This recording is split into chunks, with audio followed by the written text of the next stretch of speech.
Il y a surtout eu plusieurs moments importants au cours des dernières semaines. Si vous prenez l'exemple de la France, il y a eu la prise de participation de presque 50% dans l'aéroport de Toulouse-Blagnac, le rachat de la marque Club Med par le groupe Fosun. Une prise de participation dans Peugeot PSA l'année dernière, une partie du groupe Rhodia qui a été racheté dans la chimie. Il y a eu une usine de lait qui est en construction en Bretagne, dans le Finistère. Il y a eu quelques marques qui ont été rachetées, mais ça reste quand même assez faible. Donc si vous voulez, l'inquiétude française en particulier ne doit pas, à mon avis, ne correspond pas à la réalité.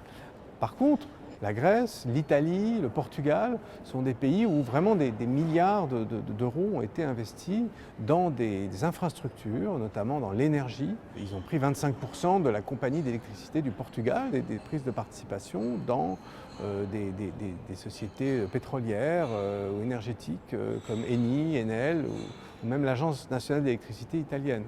Donc c'est un reflet de la crise de la dette qui date depuis maintenant 2008 et c'est un reflet que les choses en Europe changent, que les investissements chinois viennent vers nous, ce qui n'était pas le cas autrefois.